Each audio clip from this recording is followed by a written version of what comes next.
Hey, it's me, and this is the May 2021 episode of Built From Scratch. It's been a weird one this month. I'll get to that in a second, but first the basics. Income, £0. Traffic, in terms of sessions to the international site, 25.co.uk, 3. That's absolutely nothing. It's actually a decrease from the last couple of months, but I mean the numbers are all so small it doesn't really mean anything, but I suspect the decrease might be simply that I haven't been working on the site so much. That's the kind of level I'm at the moment. If I'm not looking at the site, virtually nobody is. A quick reminder, all the technicalities of the work I've done this month are covered in Diary of an Entrepreneur, so go and have a look at that if you're interested. Here I'm going to talk in broader terms about what I've been up to, and this month that begins with paternity leave, because we've had our third kid, another boy. We've got 3 of them now, which is a lot. He arrived about 2.5 weeks ago, all healthy, all great, so life is ridiculously hectic. I don't know if I've mentioned this previously, but we've got one boy who is 3.5, another that's 2, and now this newborn, so it is seriously like all hands on deck at home, but that's basically great. And today, which is actually the 2nd of June, is my first day back doing a bit of work. So back into actual work stuff. I therefore don't have too much to tell you, but I did whatever it was, about a week's worth of work before that happened, and that involved getting all the stands that I needed for the projector, the best of reviews for tripod projector stands. The idea with the best projector stands review page is that it's going to be a really substantial page where I'm going to review every subcategory or type of projector stand that I've mentioned in the separate projector stand articles. I'm going to put all of them on one page, and so far I've bought the tripod stands that I'm going to review, which off the top of my head was 2 stands that are sold both in the US and the UK. One is actually under the same name, the exact same product under the same name in the US and the UK. One is, I think it was that it was branded slightly differently, but it's essentially the same product by the same company. And then I couldn't find another example that was transatlantic in that kind of way, so I've had to buy one that only really exists in the UK and one that only exists in the US, and they're going to have to be separate reviews, so that page is going to be differentiated across the 2 sites according to those 2 separate products. So they've all been bought and they've arrived, so I just need to get round to actually doing that at some point, as well as also buying the other projector stand types to fill out the rest of that page. Oh yes, so I also got my sample stand through from the Chinese manufacturer, and that is okay. It's of the other tripod stands that I've had for review, it's the least good quality, which doesn't surprise me too much. I bought it on the basis that it was a fairly cheap option from a manufacturer that I have no knowledge of, apart from the fact that I did some research on Alibaba and they came across reasonably well. But really all I was assuming based on that was that they were not going to rip me off. They were actually going to send me a kind of proper product for me to assess, and that's what they did. And I think I'm kind of happy with it, because I didn't have, and I don't have, a sort of fixed vision for the quality of products that I'm trying to achieve with Wave to The's retail side.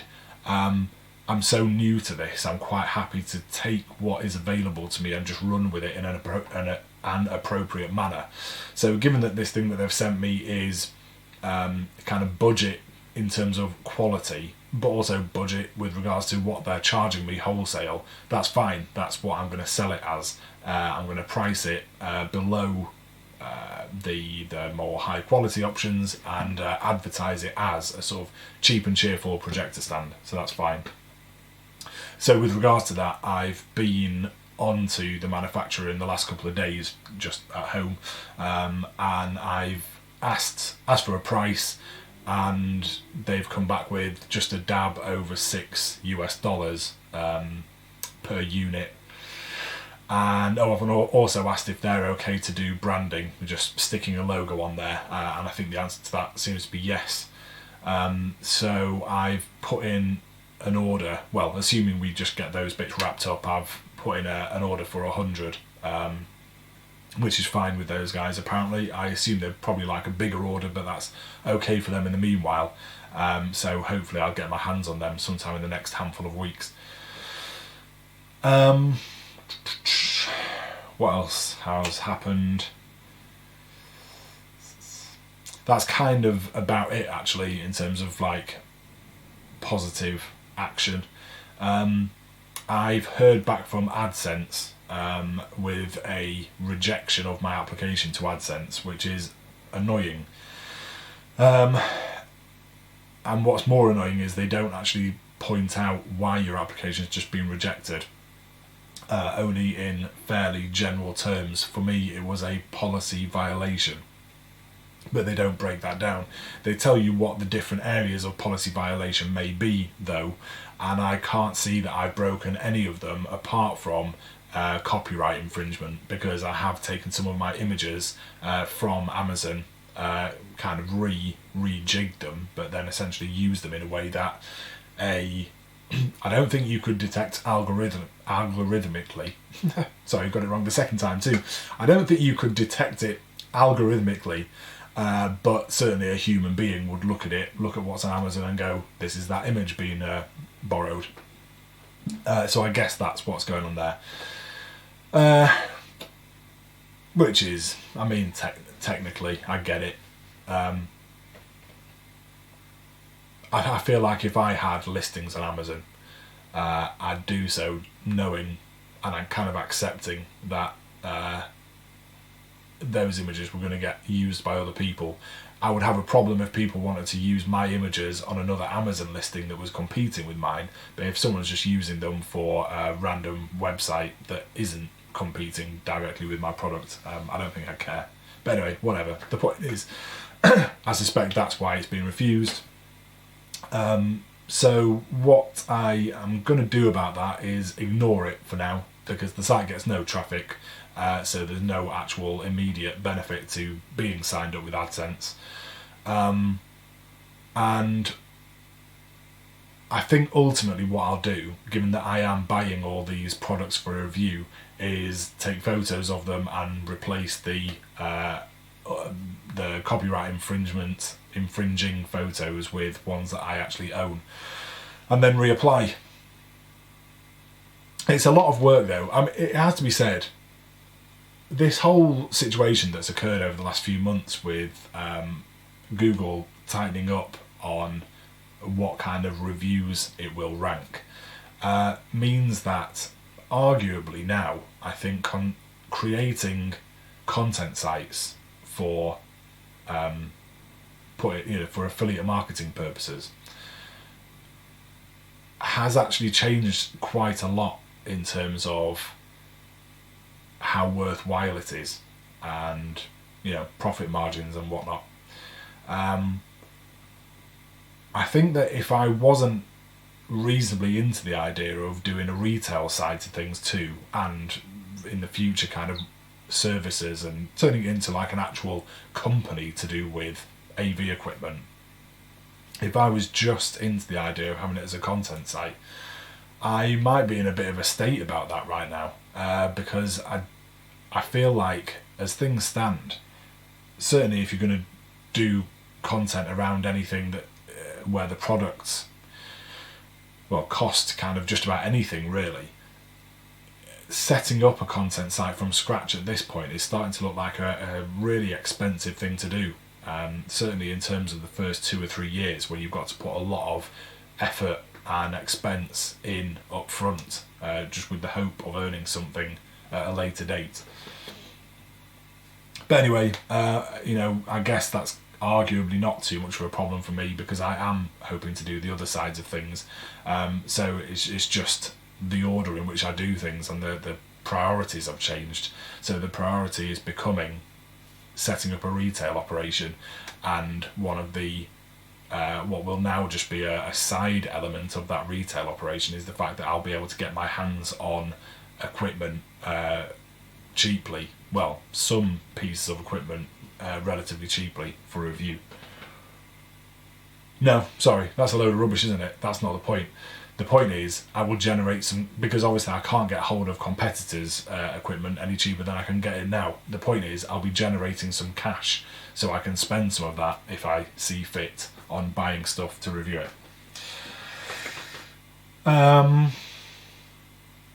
So the only other thing I want to say really is, it's been a real learning experience. I mean, this whole what's coming up on a year has been, in so many different ways. I'm thinking I might do a bit of a yearly review in a few weeks actually, and that is going to be a major theme of it. In fact, that is going to be the theme of it, I think. But just briefly, one thing to mention here is that now that I'm, whatever it is, 3 or 4 months into actually creating some content by various means, somewhat sporadically, but I have been doing it.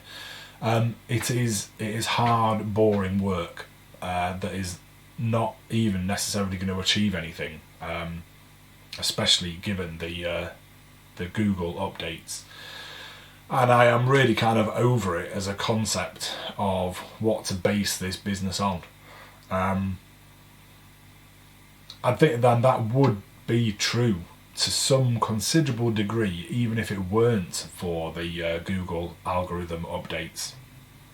I have seen a couple of people on Twitter, I think, basically, who've done affiliate work in the past talking about how it's actually really quite boring. And I get that now. It's just, before you get into it, it seems like such a potentially, I don't know, if maybe exciting is never the right word, but an alluring thing to do. Just sit at your computer, writing stuff, building a few links, and then you start earning money for that in a way that continues happening even if you have a few days off or whatever. But the reality is, you're talking about spending hour after hour, week after week, sitting at your computer, basically writing about stuff that you're probably not even that interested in. So there may be some benefit to gain at the back end of things, but certainly there's an awful lot of boring upfront effort. So I guess what I'm saying is, I'm kind of potentially happy that circumstances have forced me to concentrate on, perhaps fairly exclusively, I suspect, for a while, building up a retail operation. Because whilst there are going to be pressures around that, I fully understand the fact that ordering products and keeping them ordered at the right kind of speed to be able to sell them consistently, but without building up too much in terms of storage expenses, and God, I don't know, putting together quality PPC campaigns and optimizing them well, dealing with customers, the handling, when customer service type stuff, all that is going to be a lot of work, quite a lot of stress and pressure and stuff, but it also means it's going to be kind of relatively fast moving, and also potentially relatively profitable in a shorter time frame. And I think I'm just into that. It's something that I think I've experienced a few times in life, is the fact that when I'm left to my own devices, I kind of assume or feel like I want to do things kind of like slow and steady and a little bit careful and risk averse. But the truth is, what I actually enjoy in life is when I'm getting out and about and doing things and taking a few risks and dealing with people and getting stuck into things. So, like I say, I've kind of had my arm twisted a little bit. Is that a phrase? I think it is. But I think maybe I'm quite happy about that. The only slightly bad thing is that my runway of cash is now really very short, and there's a danger that I might run out whilst the sort of retail thing is really only partially formed. That's especially true if I don't do the best job with the first line or two of product, and I've not done this before, not really. So it's possible that I'll mess things up. But anyway, whatever. There's not a great deal of point spending time worrying about that. I'm just going to get on with it and see what happens. So briefly, what is going to be happening over the next few weeks is hopefully I'm going to actually place this order officially with the Chinese manufacturer and get 100 units through. I think I'm not going to use a third-party logistics company, neither Amazon FBA nor any other initially. I'm literally going to get them sent to me and I'll do the packing and shipping of them. Kind of because there's a bit more money in that, albeit what you're getting paid per hour may decrease versus what you can do if you're using a 3PL service efficiently. But there is more revenue that you get to keep. And as someone who's learning the ropes here, I kind of like the idea of that. I don't mind getting future shipments sent straight to a warehouse to get sent straight out. But at the moment, I quite like to see the stuff and learn the process of sending it off myself. So I'm going to be doing that. I'm going to be doing the PPC myself, and that is because, and whilst I'm really trying to concentrate on the concept of me just working on Wave and doing all, making Wave work as a thing and not concentrating on anything else, the fact is I'm kind of into the idea of learning PPC for e-commerce really well. Primarily for the benefit of Wave, but also because if I do run out of this runway and have to go and get a job, whether that's as an employee or as a freelancer, I think paid ads is where I want to go. It makes a lot of sense, both in terms of what I like and having, what's the word that kind of means this? Begins with an S. I've got a synchronicity in my head, and that's not what I mean. Synergies. It will have synergies with Wave because what I'm practicing on behalf of clients or an employer will be valuable for Wave too. So I'm going to be doing that, but I'm going to try and not spend too much time on content. What I am going to do, however, in the time it takes to get from today to when I've actually got products to sell, is try and use that time to wrap up the content that I've got currently, which is now 40 articles that I got from Word agents and whatever it is, about 10 that I've done myself, and I'm going to try and get that best of review sorted. Okay, that's it. I'll see you next month.